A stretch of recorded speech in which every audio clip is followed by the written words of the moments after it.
ప్రభువైన యేసుక్రీస్తు నామములో మీ అందరికీ వందనాలు తెలియజేస్తూ ఉన్నాను. ఆదికాండము 37 అధ్యాయం 1 నుండి 11 వచనాలు ధ్యానం చేసుకుందాం. యాకోబు తన తండ్రి ఇస్సాకు పరవాసిగా ఉండిన కానాను దేశంలో నివాసం ఉంటూ ఉన్నాడు. అలాంటి సమయంలో ఎంతగానో ప్రేమించిన రాహేలు కూడా మరణించడం అనేది మనం చూస్తూనే ఉన్నాం. అయితే రాహేలు పుట్టిన యోసేపు తల్లిని కోల్పోయి ఎంతో బాధలో ఇబ్బందులో ఉండొచ్చు. అందుకనే యాకోబు యొక్క వృద్ధాప్యంలో యోసేపు పుట్టడం వల్ల తన కుమారులందరికంటే యోసేపుని ఎక్కువగా ప్రేమించేవాడు, ఎక్కువ ఇష్టపడేవాడు. అందుకనే విచిత్రమైన అంగీని కూడా కుట్టించడం అనేది మనం చూస్తూనే ఉన్నాం. అయితే ఇలాగా స్పెషల్గా యోసేపుని తన తండ్రి ప్రేమించడం ఈ అన్నలందరూ చూసి అసూయ పడుతూ ఉన్నారు. అలాగే యోసేపు మీద పగపట్టారు. ఇలాగా జరుగుతున్న సమయంలో దేవాది దేవుడు యోసేపుని ఒక కళ ద్వారా దేవుడు దర్శనమిస్తూ ఉన్నాడు. ఆ కళ కన్నా యోసేపు తన అన్నల దగ్గరికి వచ్చి ఏమంటా ఉన్నాడు, నేను ఒక కళ కన్నాను, ఆ కళ మీరు వినండి అని చెప్తా ఉన్నాడు. అయితే యోసేపు తెలీదు నా గురించి ఇలా అనుకుంటా ఉన్నారు, నా మీద పగబెట్టారు, నా మీద అసూయ పడుతూ ఉన్నారని యోసేపుకి తెలీదు. అందుకనే తన అన్నలతో ఉన్నప్పుడట ఏం చేసేవాడు, వాళ్ళు చేస్తున్న చెడు పనులు కానీ ఏదైనా బ్యాడ్ థింగ్స్ ఏవైనా ఉంటే అవన్నీ వచ్చి వెంటనే తన తండ్రి అయిన యాకోబుకి చెప్పేవాడట. అందుకనే ఇంకా మరి యోసేపు అంటే వాళ్ళ అన్నలకి కిట్టేది కాదు. ఎందుకంటే చిన్న చిన్న తప్పులు జరుగుతూ ఉంటాయి, చిన్న చిన్న తప్పులు చేసేవారు. వాటిని కూడా తండ్రికి చెప్పడం చూసి వీళ్ళు మరీ యోసేపు అంటే కోపము, యోసేపు అంటే పగబట్టుకొని వాళ్ళు ఉన్నారు. ఈ విషయము యోసేపుకి తెలియక తన అన్నలకి వెళ్ళి దేవుడిచ్చిన దర్శనం గురించి, కళల గురించి చెప్తూ ఉన్నాడు. వాళ్ళందరూ పనలు కడుతూ ఉంటే వాళ్ళతో అంటూ ఉన్నాడు, నా పన లేచి నిలబడింది, నా పన చుట్టూ మీరందరూ కూడా ఈ పన చుట్టూ మీరేరే పనులన్నీ ఉన్నాయి, సాష్టాంగ పడతా ఉన్నాయి అని చెప్పగానే వాళ్ళకి అర్థమైపోయింది, మా మీద నువ్వు అధికారిగా ఉంటావా, నువ్వు మమ్మల్ని ఏలుతావా అని మరంత పగబడతా ఉన్నారు. లేనిది ఉన్నట్లుగా కాదని, ఉన్నది లేనట్లుగా ఏం చెప్పట్లేదు, జరిగిందే చెప్తా ఉన్నాడు. కానీ ఆ విషయంలో కూడా వాళ్ళు అసూయపడి మరంత పగబెడతా ఉన్నారు. అలాంటి సమయంలో రెండోసారి కూడా దేవుడు కళల ద్వారా దేవుడు దర్శిస్తూ ఉన్నాడు. ఏంటన్నట, సూర్యచంద్రుల్లో 11 నక్షత్రాలు నాకు సాష్టాంగ పడినాయనే చెప్తా ఉన్నాడు. ఈ రెండో కళ ఇలా చెప్పగానే ఈ విషయాన్ని తండ్రి కూడా ఆలకించాడు. తండ్రి ఆలకించి ఏం చేశాడట, ఆ మాటకి గద్దించాడు. అయితే నేను నీ తల్లియు నీ అన్నలందరూ నీకు సాష్టాంగపడి నిన్ను ఏం చేస్తారా, నీకు నమస్కారం చేస్తారా అని గద్దించాడు. ఈరోజు యోసేపు ఎక్కడ బతుకుతూ ఉన్నాడంటే, పగబట్టిన అన్నల మధ్య ఒక యవనస్తుడి యొక్క యోసేపు జీవితాన్ని మనం గమనించుకోవచ్చు. ఎందుకంటే తండ్రి అక్కడే యోసేపుని ప్రేమిస్తూ ఉన్నాడు, అన్నలందరూ కూడా తిన్నే పగబెడతా ఉన్నారు. మరంత పగ, మరంత అసూయ వాళ్ళలో పెరిగింది. అందుకే పగబట్టిన అన్నల మధ్య ఒక యవనస్తుడి యొక్క జీవితము ఇది. మనకున్న దర్శనాలు, మనకున్న దేవుని యొక్క కళలు, దేవుని యొక్క పిలుపు ఖచ్చితంగా ఏదో ఒక రోజున నెరవేరుతుంది. ఇప్పుడు మనం బయట చెప్పుకోకపోయినా, మనం ఈరోజు అనుకోకపోయినా, మన ఎడల దేవుని యొక్క దర్శనము, దేవుని యొక్క కళలు, దేవుని యొక్క పిలుపు మన ఎడలు ఉంటే ఖచ్చితంగా ఏదో ఒక రోజున నెరవేరుతుంది. మనం ఓర్పు సహనం కలిగి ఉండాలి.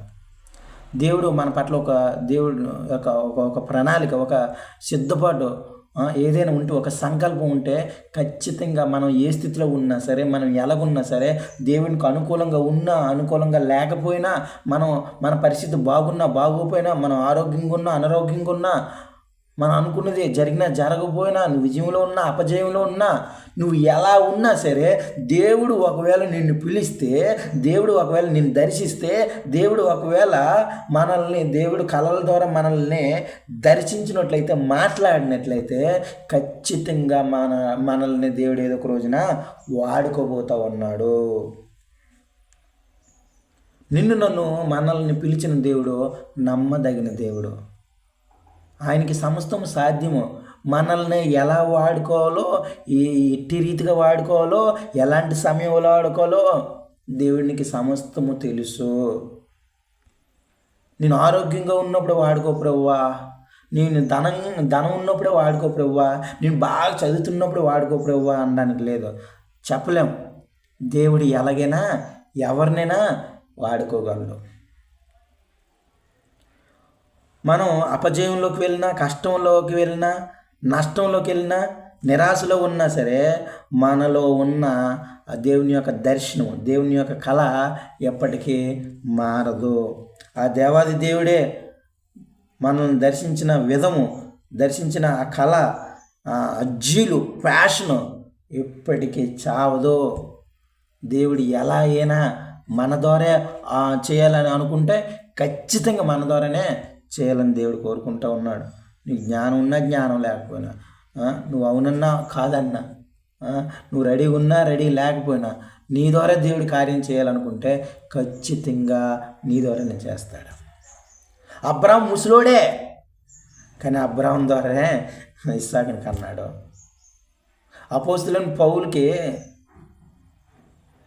ఒక ముళ్ళు ఉంది, తీసివేయి ప్రభు అంటే, నా కృప నీకు చాలు అనేసి దేవుడు సంఘాలు కట్టే నాయకుడిగా దేవుడు అపోస్తలుడైన పౌలుని వాడుకున్నాడు. యోనానే, ప్రభు నా వల్ల అసాధ్యము, నా మాట వినరు, నేను నినవే పట్టణానికి వెళ్ళను అన్నప్పుడు నిజంగా యోనా ద్వారా దేవుడు సేవ చేసుకోవాలనుకుంటా ఉన్నాడు. యోనా ద్వారా నినవే పట్టణాన్ని రక్షించాలని దేవుడు ఆశపడుతూ ఉన్నాడు. అందుకే యోనానే పిలకొట్టుకొని తీసుకొచ్చి నినవే పట్టణంలో పడివేశాడు. మోసే, నిన్ను ఎత్తువాడిని ప్రభువా, నిన్ను సరిగా మాట్లాడలేను, సరిగా నాకు పలకడం రాదు, నేను మాటలు చెప్పలేను ప్రభువా అని అన్నప్పుడు మోసే ద్వారానే దేవుడు కార్యాల అద్భుతాలు చేశాడు. ఇశ్రాయేల్ ప్రజల్ని ఐగుప్తు నుండి విడిపించాడు.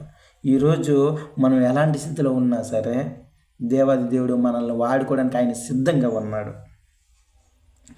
ఎందుకంటే ఆ దేవాది దేవుడు మనల్ని దర్శించిన దర్శనము, ఆ కళ, మనలో ఉన్న జీలో, ఆ ప్యాషన్ ఎప్పటికీ చావదు. అందుకే మనం మండాలే, అనేక మందిని మండించాలి. మండించు. అయితే దేవుడిచ్చిన దర్శనం, దేవుడిచ్చిన కళ, దేవుడిచ్చిన పిలుపులో నువ్వు చల్లారిపోకూడదు. మనం మండుతూ ఉండాలి, అనేక మందిని మండించాలి. మనం వెచ్చగా ఉండాలి, నులివెచ్చగా ఉండకూడదు. అందుకే దేవుని కోసం బతకాలి, దేవుని కోసం చావాలి.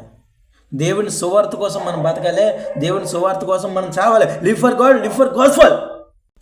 నోవా విపత్తు గురించి చెప్తా ఉన్నాడు. అయ్యో,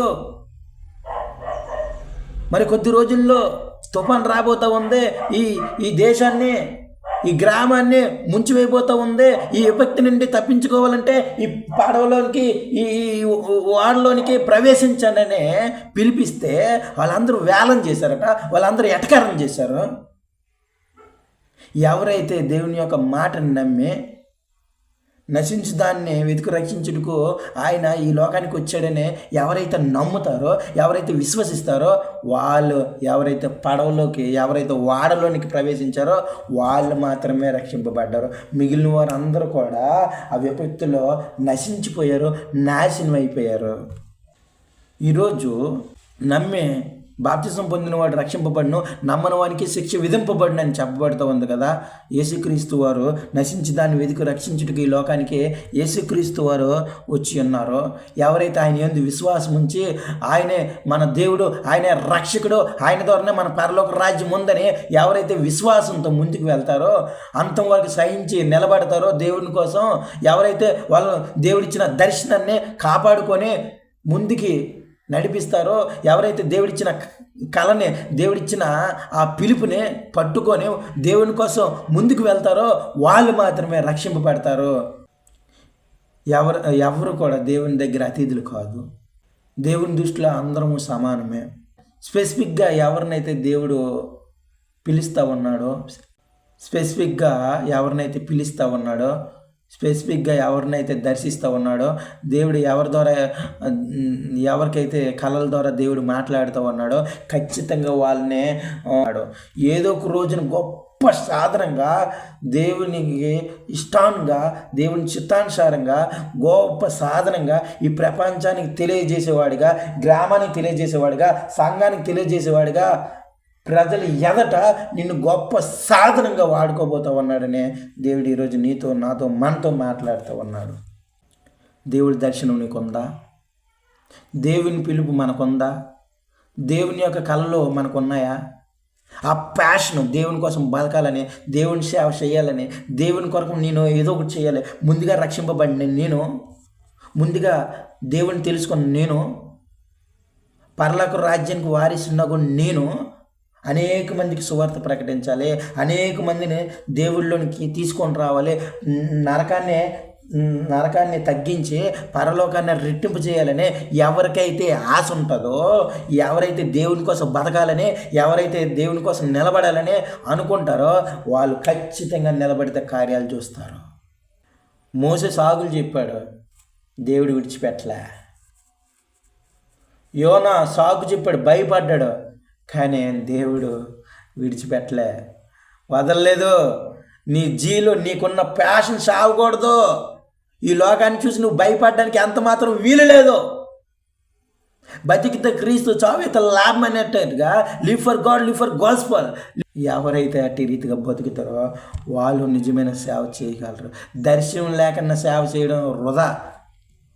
దేవుని పిలుపు లేకున్నా, దేవుని యొక్క కళలు లేకున్నా నువ్వు చేసిన సేవ, నువ్వు చేసిన ఏ కార్యమైనా, ఏ ప్రయత్నమైనా అది శుద్ధ దండగా. ఎవరికైతే దేవుని పిలుపు ఉంటుందో, ఎవరికైతే దేవుని దర్శనం ఉంటుందో, ఎవరికైతే దేవుని కళ ఉంటుందో, ఎవరికైతే ఆ ప్యాషన్, ఆ జీలు ఉంటుందో వాళ్ళతో సపోర్ట్ చేయడం ఎంతో బెటర్, ఎంతో మేలు. ఈరోజు మనకి దర్శనం లేకపోవచ్చు, ఈరోజు మనకి ఆ కళ లేకపోవచ్చు, దేవుని యొక్క పిలుపు లేకపోవచ్చు. పిలుపు ఉన్నోళ్ళకి మనం సపోర్ట్ చేయాలి. ఆ దర్శనం ఉన్నోళ్ళతో మనం మేము ఉన్నాం నీ వెనకతలనే మనం ప్రార్థన చేయాలి, వాళ్ళ గురించి ఎంతో కొంత సపోర్ట్ చేయాలి. అంతేగాని మన మీద అధికారిగా అవుతాడా, మనల్ని లేలుతాడా, మనకి ఆయన సువార్త చెప్తాడా, ఆయన స్టేజ్ పర్ఫార్మెన్స్ చేస్తాడా, పులిపేట మీద ఆయన ఉంటాడా, మనకన్నా గొప్ప జ్ఞానేటి, మనకన్నా గొప్ప చదువుకున్నాడేటి అని యేసేపు మీద తన అన్నలు పగబట్టినట్లుగా ఈరోజు మనం అట్టి రీతిగా పగబెడితే, అసూయ పడితే, వేలం చేస్తే నువ్వు నేనే నశించిపోతాం. వెళ్ళగలిగితే అందరూ వెళ్ళండి, వెళ్ళలేకపోతే వెళ్ళేవారినే సపోర్ట్ చేసి పంపించమంటా ఉన్నాడు దేవుడు. ఈరోజు ఎంతోమంది దర్శనాలు లేక, దేవుని యొక్క పిలుపు లేక, దేవుని యొక్క కళలు లేక, దేవుని యందు ప్యాషన్ జీల్ లేకున్నా, ఆత్మల పట్ల భారం బాధ్యత లేకున్నా సేవలోకి వెళ్ళిపోయి నానా మాటలు పడి వెనక్కి రాలిపోయేవారు, వెనక్కి పడిపోయేవారు, దేవుడి నామానికి అవమానం తెచ్చేవాళ్ళు, దేవుడిని ఎంతోమంది దూషించేవాళ్ళు లేరా? ఈరోజు మనం గమనించాలా. ఏసేపు దేవుడు దర్శించిన కళని, దేవుడు దర్శించిన ఆ దర్శనాన్ని తన అన్నలకు చెప్పినప్పుడు వాళ్ళకి అర్థమవుతూ ఉంది. కానీ ఇంకా యేసేపు మీద పగ పెంచుకున్నారు, ఇంకా అసూయ పడ్డారు. మరింత పగ పెంచుకొని ఏం చేస్తూ ఉన్నారో, ఈ కళలకు అనేవాడిని ఏదో ఒకటి చేయాలనే పతనం పంతూ ఉన్నారు. ఈరోజు మనల్ని దేవుడు నిజంగా దర్శిస్తే, దేవుడు నిజంగా మనల్ని కళల ద్వారా మనతో మాట్లాడితే, నిజంగా దేవుడు పిలుపు మనలో ఉంటే ఖచ్చితంగా దేవుడు గమ్యానికి చేర్చుతాడు. ఏది జరిగినా మనం మంచికే అని ఈరోజు ఎవరైతే దేవుని చేత దర్శనం పొందారో, ఎవరైతే దేవుని చేత కళలు పొందారో, ఎవరైతే దేవుని చేత పిలుపు పొందారో, అయితే వాళ్ళ జీవితంలో ఏది జరిగినా అది దేవుని చిత్తమని ఓర్పు సహనం కలిగి ఎవరు ఉంటారో వాళ్ళ జీవితంలో ఖచ్చితంగా వాళ్ళు గమ్యానికి చేరుకుంటారు. దేవుడు వేసిన సంకల్పానికి, దేవుడు ఏర్పాటు చేసిన ఆ సిద్ధపాటికి, దేవుడు ఏ దర్శనం అయితే ఇచ్చాడో ఆ దర్శనానికి ఆ దేవుడే ఆ మార్గంలోనికి తోలుతూ ఉన్నాడు. మనం ఇలా కూర్చుంటే మన దర్శనం నెరవేరదు, మనం ఇలా నిలబడి ఉంటే మన దర్శనం నెరవేరదు. మనం వెళ్ళాలి. అపోస్తలులు అందరూ కూర్చొని ప్రార్థన చేస్తూ ఉన్నారట. అందరూ ఐక్యమయ్యి ఏకమయ్యి ఒక గదిలో ప్రార్థన చేస్తూ ఉన్నారు. కానీ దేవుడికి ఇష్టం లేదు. దేవుడికి ఏది ఇష్టమో? చెదిరిపోవటం ఇష్టము. ఎక్కడంటే వెళ్ళండి, మీరు అందరూ ఐక్యంగా ఉండకూడదు, 4 దిక్కులు 4 వైపులు పారిపోండి. దేవుడు వాళ్ళని చెదరగొట్టాలని అక్కడ అపోస్తలులైన పౌలు లేపాడు దేవుడు. ఈరోజు దేవుని దర్శనం ఉన్న నీకు, దేవుడి కళలున్న, దేవుడు పిలుపున్న నిన్ను దేవుడు రేపుతా ఉన్నాడు. దేవుడు నిన్ను పురుకొల్పుతా ఉన్నాడు. దేవుడు నీతో మాట్లాడుతూ ఉన్నాడు. నువ్వు కూర్చున్న చోటే దేవుడికి ఇష్టం లేదేమో, నువ్వు నిలబడిన చోట దేవుడికి ఇష్టం లేదు. అయితే ఓర్పు సహనం కలిగి ఉండు. నీ మీద అనేక మంది అసూయ పెడతా ఉన్నారా? అనేక మంది నీ నేలం చేస్తూ ఉన్నారా? నీ గురించి రకరకాలు మాట్లాడుతూ ఉన్నారా? అయితే ఓర్పు సహనం కలిగి ఉండు. నువ్వు చేయలేని దానికి నింద వేస్తూ ఉన్నారా? అవమానపరుస్తూ ఉన్నారా? Don't worry. దేవుడు ఏది చేసినా నీ మేలుకే. దేవుడు ఏది చేసినా నిన్ను గమ్యాన్ని చేర్చడానికే, దేవుని చిత్తం చేయడానికే. దేవుడు మనకిచ్చిన దర్శనాన్ని మనం మర్చిపోకూడదు. దేవుడు మనల్ని దర్శించిన ఆ దర్శనం మనలో చావకూడదు. దేవుడు మనల్ని దర్శించిన ఆ దర్శనం మనలో చల్లారిపోకూడదు. నువ్వు మండాలే, అనేక మందిని మండించాలి. నువ్వు దేవుని కోసం బతకాలి, అనేక మందిని బతికించాలి. సువార్త కోసం నువ్వు బతకాలి, అనేక మందిని సువార్తలో పెంచి పోషించాలి. నశించి దాన్ని వెతుకు రక్షించుటకు పరలోకాన్ని విడిచి, పరలోక సుఖభోగాలను విడిచి యేసుక్రీస్తు వారు ఈ లోకానికి వచ్చి అన్నాడు. నేను నశించిపోకూడదనే, నేను నాశనం అయిపోకూడదనే నరకాన్ని ఖాళీ చేసి పరలోకాన్ని నింపడానికే యేసుక్రీస్తు వాడు తన యవన జీవితాన్ని ఎంతో త్యాగం చేసి నీకోసం నా కోసం ఆయన మరణించి 3వ దినాన్న పునరుద్ధానుడిగా లేచి మరలా రారాజుగా రాబోతూ ఉన్నాడు. రాజులు రాజు, ప్రభులు ప్రభు ఆయన జీవాధిపతి, ఆయన సర్వశక్తిమంతుడు. ఆయనకి అసాధ్యమైనది ఏది లేదు. బలహీనుల్నే బలవంతులకు బుద్ధి తెచ్చేవాడిగా వాడుకుంటాడు. జ్ఞానహీనుల్నే, జ్ఞానం లేని వారిని జ్ఞానులు సిగ్గుపరిచే వారిగా దేవుడు గొప్ప సాధనంగా ఈరోజు నిన్ను నన్ను వాడుకోబోతూ ఉన్నాడు. మనలో ఉన్న బలహీనతను చూడొద్దు, మనలో ఉన్న ఏమీ లేదని భయపడొద్దు. దేవుడి దర్శనం ఉంది కానీ, దేవుడు పిలుపు ఉంది కానీ నా వల్ల అసాధ్యమని నువ్వు అనుకోవచ్చు. దేవుడు ఈరోజు నీతో మాట్లాడుతూ ఉన్నాడు, నిన్ను పురుకలుపుతూ ఉన్నాడు. దేవునికి సమస్తం సాధ్యము. నిన్ను పిలిచిన దేవుడు మామూలు దేవుడు కాదు, ఆయన జీవాధిపతి, ఆయన సర్వశక్తిమంతుడు. దేవుడు నిన్ను గొప్ప సాధనంగా వాడుకోబోతూ ఉన్నాడు. త్వరలో నేను గొప్ప సాధనగా వాడుకోబోతూ ఉన్నాడు. దేవుని దర్శనం ఉందా? దేవుని యొక్క పిలుపు ఉందా? దేవుని యొక్క కళలో నీకున్నాయా? దేవుని యొక్క చిత్తం నీలో ఉందా? అయితే దేవుడు నీ ప్రజల ఎదట, నీ గ్రామం ఎదట, నీ దేశం ఎదట, ఈ ప్రపంచంలో నేను గొప్ప సాధనంగా దేవుడు వాడుకోబోతూ ఉన్నాడు. అయితే ఓర్పు సహనం కలిగి నీ జీవితంలో ఏది జరిగినా, నష్టం జరిగినా, కష్టం జరిగినా, నీ జీవితం అన్యాయం అయిపోయినా, ఏది జరిగినా అది దేవుని చిత్తమనే సంతోషంగా నువ్వు ముందుకెళ్ళిపోతే నిజంగా దేవుడు నీ జీవితంలో గొప్ప కార్యం చూడబోతూ ఉన్నావు. దేవుడు నీ జీవితంలో గొప్ప కార్యం చేయబోతూ ఉన్నాడు. అపోస్తలులైన పౌలు ఇలా సేవ చేయడానికి వెళ్తే ఫిలిప్పీ పట్టణానికి వెళ్ళిపోయారు.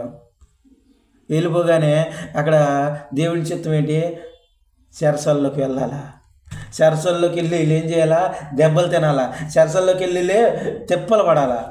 కానీ అక్కడ యేసు నామంలో కీర్తనలు పాడినప్పుడు, చప్పట్లు కొట్టినప్పుడు అనేక మంది అక్కడ అయా మీలాంటి సంతోషం మాకు కావాలి, నీలాంటి మీకు కలిగిన దేవుడు మాకు కావాలని అక్కడ అందరూ అడుగుతూ ఉన్నారట. చూడండి, మన ఆలోచన వేరా, దేవుడి ఆలోచన వేరా, మన తలంపులు వేరా, దేవుడి తలంపులు వేరా. దేవుని దర్శనం నీకుందా? దేవుని పిలుపు నిజంగా నీకుందా?